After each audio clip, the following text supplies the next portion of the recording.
Good afternoon. I'm Admiral Brad Cooper, the commander of United States Central Command. In this capacity, I lead U.S. military forces in the Middle East. I'm here to provide you an update on Operation Epic Fury, now in our fourth day of execution.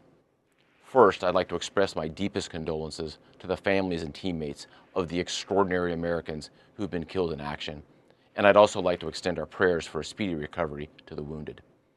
Yesterday, you heard from Secretary Hegseth and the Chairman of the Joint Chiefs. Today, I'd like to give you an operational update on where we are and provide you with some key facts. By order of the President of the United States and the Secretary of War, our military in the Middle East is undertaking an unprecedented operation to eliminate Iran's ability to threaten Americans, as they've been doing for nearly half a century. Having spent more than 36 years in the military, I could not be prouder of America's sons and daughters in uniform who are answering the call. More than 50,000 troops, 200 fighters, 2 aircraft carriers, and bombers from the United States are participating in this operation, and more capability is on the way.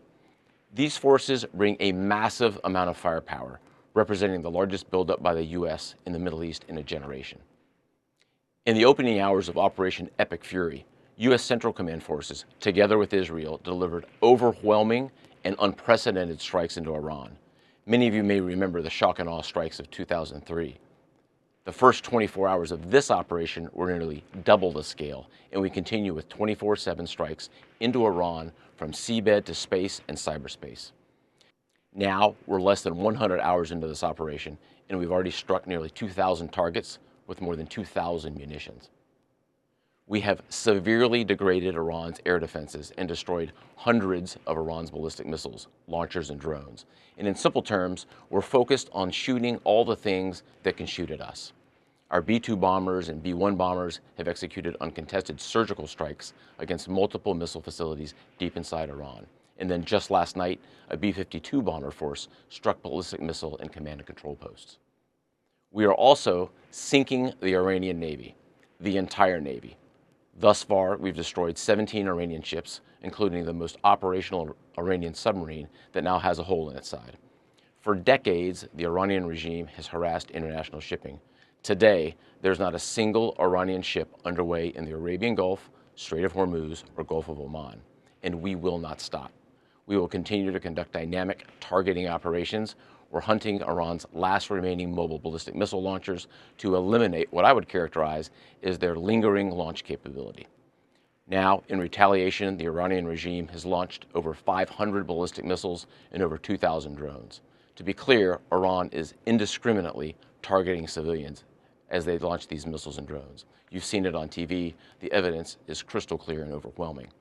Having said this, we are seeing Iran's ability to hit us and our partners is declining, while our combat power, on the other hand, is building. And my overall operational assessment is that we are ahead of our game plan.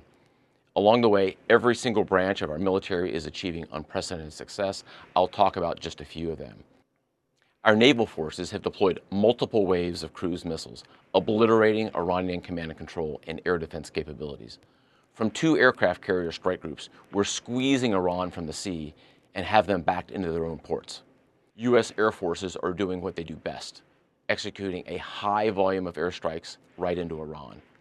Operationally, the 2 most powerful air forces in the world, the U.S. and Israel, are dominating the skies of the world's largest state sponsor of terror. Our U.S. Army soldiers are defending ourselves and our partners, and in a historic first, the U.S. Army fired long-range precision strike missiles called PRISMs in combat, providing an unrivaled deep strike capability. Also for the first time, U.S. Central Command's drone task force, called Task Force Scorpion Strike, launched countless one-way attack drones, achieving massive effects. I'd like to point out these drones were originally an Iranian design. We took them back to America, made them better, and fired them right back at Iran. I just could not be prouder of our men and women in uniform, leveraging innovation to create dilemmas for the enemy. There is no adversary too determined, no mission too difficult for the great soldiers, sailors, airmen, Marines, Guardians, and Coast Guardsmen that make up the most powerful military the world has ever seen. Our military objectives are crystal clear, and our people are executing an immensely complex and historic mission with relentless lethality, conviction, and professionalism. And we've just begun.